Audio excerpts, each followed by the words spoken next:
Vous avez le dernier passage 27 minutes. des députés. Nous écoutons le Premier ministre. Bien, merci, Monsieur le Président. Comme lors du premier passage, je vais essayer de répondre rapidement à quelques questions qui sont revenues et ensuite terminer par des précisions relatives au contenu de la motion. Pour ce qui concerne l'indication sur les débats dans la rue, je répète ce que j'ai dit simplement. Ça n'a rien à voir avec la motion de censure, évidemment. J'ai dit, nous avons eu un huis clos ici pendant 5 heures. L'opposition n'a pas pris la parole. Et dès l'après-midi du huis clos, on a eu des bruits dans la presse et ailleurs de la part de l'opposition. Cela est avéré, c'est une réalité et c'est dommage. J'aurais préféré, et nous aurions sans doute préféré, et la démocratie aurait gagné, que vos interventions privilégient l'enceinte de l'Assemblée nationale. Pour ce qui concerne les recettes fiscales, je n'ai pas bien compris l'intervention du député, mais ce qu'il faut savoir, c'est que les recettes encaissées par l'État liées au secteur de l'or ont bien baissé. Le cours de l'or a baissé de 1 650 $ à 1 220 l'once. Et les recettes de l'État issues du secteur de l'or sont passées de 284 milliards à 210 milliards. Donc, ce sont des indications qui ont été faites par les services en charge de ce domaine-là et que je porte à votre connaissance. Et pour ce qui concerne le fonds de la privatisation de la Sotelma logé à la BCEAO, ce n'est pas tant le lieu physique de localisation des fonds qui est en cause. C'est l'initiative de l'utilisation de ces fonds. Ces fonds devraient être inscrits au budget de l'État et être dépensés conformément aux procédures de l'État. Aussi simple que ça. Ce n'est pas ce qui a été fait. Ensuite, vous avez parlé de 14 milliards décaissés par le Trésor par rapport à l'achat de l'aéronef. C'est faux et c'est archi faux. L'achat de l'aéronef a été financé par un prêt à la BDM. La BDM est une banque de la place. Ces données sont disponibles, vous pourrez le vérifier. Maintenant, pour ce qui concerne, encore une fois, les papiers de l'ancien avion, je serais bien curieux de recevoir le document que vous avez brandi ici. Comme je vous l'ai dit tout à l'heure, de le soumettre à vérification. Et si ce document est authentique, en ce moment, ce serait une bonne chose pour l'État, parce qu'en ce moment, l'État aurait un document officiel par rapport à cet avion. Cependant, permettez-moi de vous lire juste un passage d'un document qui vient de m'être fourni par l'Agence nationale de l'aviation civile, l'ANAC. Ce document, il dit, je cite, « En 2011, sur instruction des autorités, l'avion présidentiel a été radié de l'immatriculation civile et a été transféré à l'armée de l'air en 2011. Cette action entraîne l'annulation de tous les documents émis par la partie civile. De facto, il revient à la partie militaire d'établir des documents pour l'avion, de suivre sa maintenance et son entretien et de délivrer des licences valides pour les pilotes. Cela requiert l'existence d'une réglementation pour l'aviation militaire. Au Mali, il n'existe aucune réglementation militaire, contrairement à la partie civile. Ainsi, les pouvoirs conférés aux autorités civiles pour établir des documents d'un avion font défaut à la partie militaire par manque de texte, ce qui rend sans valeur juridique tout document émis par l'autorité militaire sur le plan international. Un appareil sans papier d'exploitation internationalement reconnue peut et doit être considéré comme illégal, non seulement sur le plan aéronautique, mais aussi sur le plan de l'assurance de l'appareil. L'assurance qui se trouve à bord a été contractée pour un avion civil. Cette assurance devient caduque en cas d'accident. En plus de l'aspect juridique et dans le domaine de l'exploitation, le suivi de la maintenance de l'entretien de l'avion ainsi que les licences des pilotes sont faits sans base technique. Il conclut À la lumière de ce qui vient d'être dit, on peut considérer, sans risque de se tromper, que l'avion présidentiel Boeing 727 est sans document valable et opposable à des tiers. Par exemple, un certificat de navigabilité délivré par l'armée de l'air n'est valable que sur le territoire du Mali. C'est un document qui vient de nous être fourni par l'Agence nationale de l'aviation civile et que je tiens à votre disposition. Maintenant, pour répondre à l'honorable Gassama. Il a dit ici que je suis allé me réfugier dans le camp de Serval. Je l'informe que je ne suis jamais allé me réfugier dans le camp de Serval. Serval et MINUSMA m'ont proposé d'aller dans le camp de la MINUSMA. L'ensemble du gouvernement, des membres du gouvernement qui étaient à Kidal et moi-même, nous avons décliné cette proposition et nous sommes allés dans le camp 1 sous la protection des forces armées de sécurité du Mali. Il dit que j'ai menti. Je pense sincèrement que sur l'ensemble de ce qui s'est passé, je n'ai jamais, à aucun moment, proféré un mensonge. Parce que le mensonge ne fait pas partie de mes valeurs. Je pense que dans notre pays, on se connaît. Mali on mandon. Oubadon Djon et Djon. On sait qui est qui dans ce pays. Et ce que nous sommes parle toujours plus fort que ce que nous disons. Ça veut dire que, honorable, vous avez beau parler ici en Bambara pour que les gens vous entendent. Vous avez beau crier ici. Ce que vous êtes parle toujours plus fort que ce que vous direz.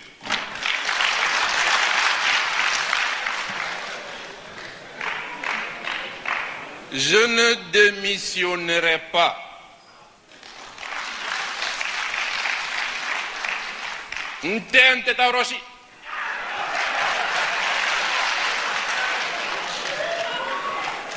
Ce pays-là, on va le construire.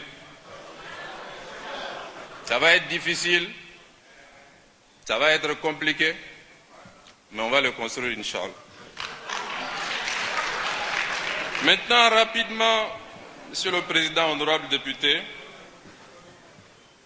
l'opposition indique que des solutions existent pour la prise en compte des préoccupations des Maliens et Maliennes et souhaite présenter à l'occasion des débats ces propositions qui permettront de sortir de la crise économique, sociale et de gouvernance. Fin de citation. Elles sont où les solutions et propositions de l'opposition? Qu'avez-vous entendu de constructif, honorable député, provenant de l'opposition, comme un début de solution aux problèmes qu'eux-mêmes évoquent? En réalité, l'opposition n'est pas intéressée par les solutions. Elle préfère mettre en avant les problèmes. En réalité, l'opposition n'a pas de solution, tout simplement.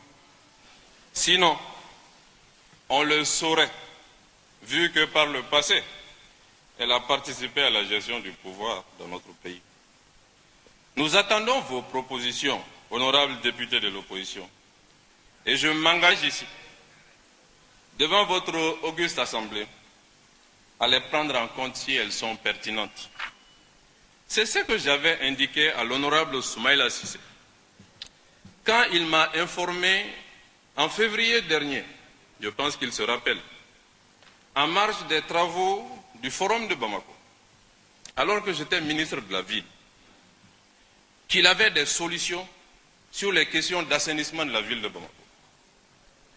Nous avons convenu que je le relance pour récupérer ces propositions. Hélas, je l'ai relancé une fois, sans succès, 2 fois, 3 fois, Et c'est à la 5e tentative qu'il a été obligé de me dire que le document qu'il avait été égaré.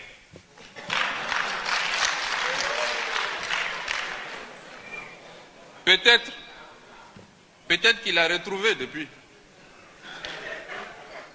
Mais soyez sûrs, honorables de l'opposition, que ce soit ce document ou un autre, si vos propositions sont disponibles et pertinentes, le gouvernement est prêt à les examiner. Cela est notre compréhension de la démocratie et nous n'allons jamais y déroger. L'opposition propose l'élaboration d'une lettre de cadrage politique, définissant une vision claire, prenant en compte les insuffisances constatées, proposer un plan gouvernemental au Parlement pour approbation et relancer l'investissement public et privé. Mais l'opposition était où le 29 avril dernier ou le 2 mai, jour de la présentation et du débat sur la DPG? DPG qu'elle a mécaniquement désapprouvée après l'avoir pourtant appréciée à travers le discours de son porte-parole. La lettre de cadrage dont vous parlez a été présentée.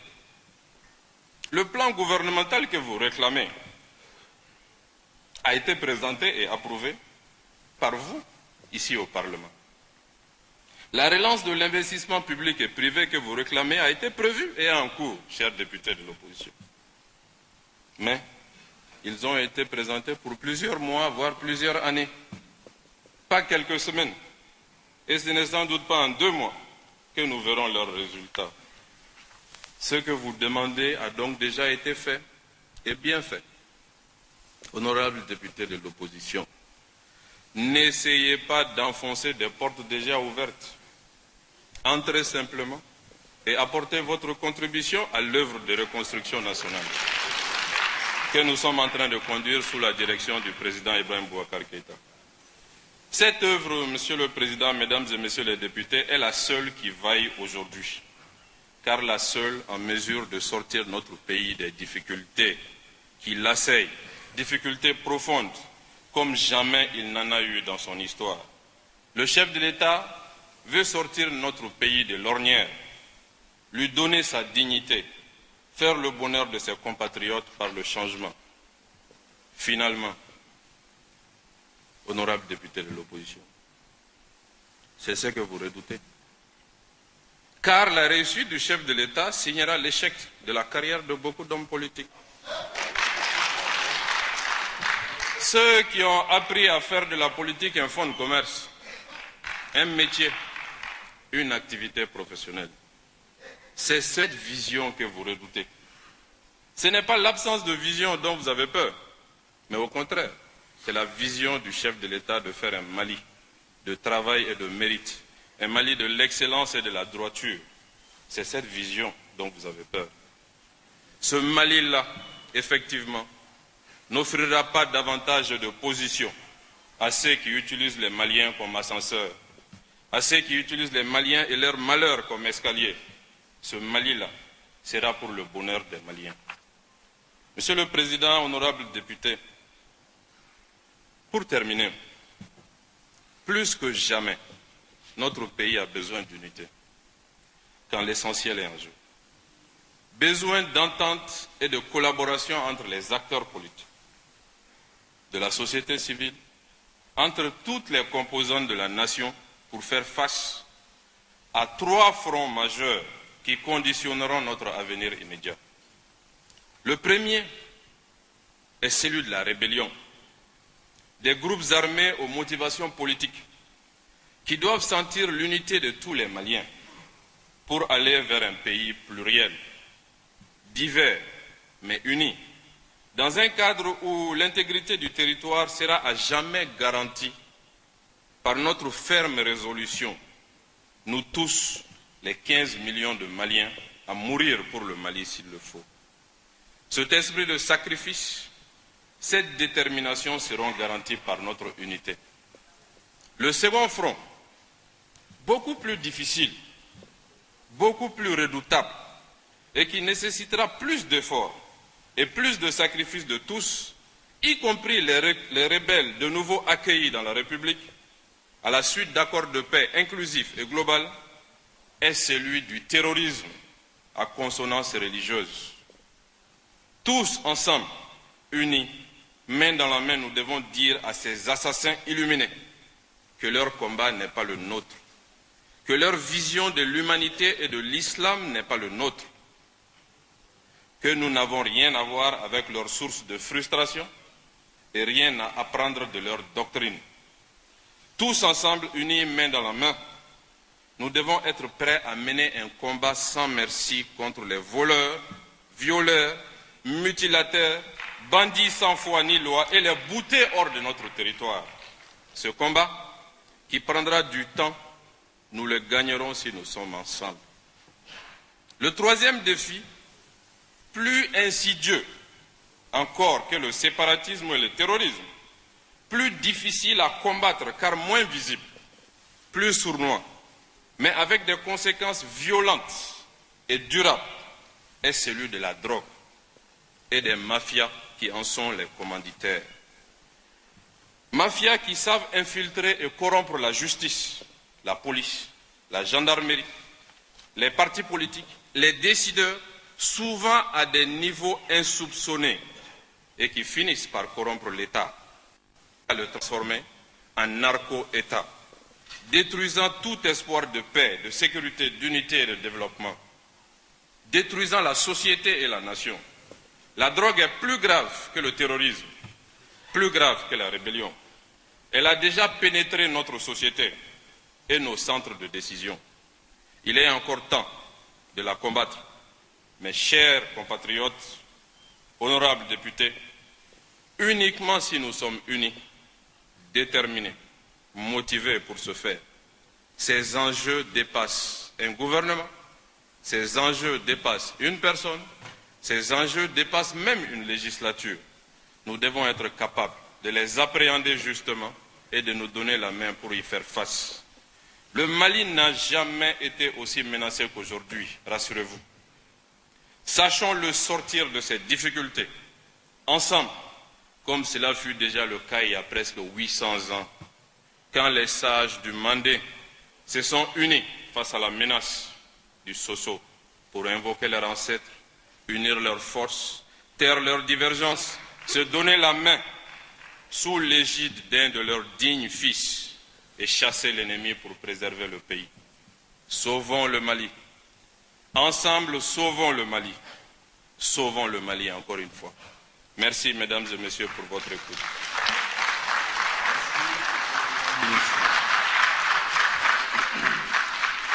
Les réponses du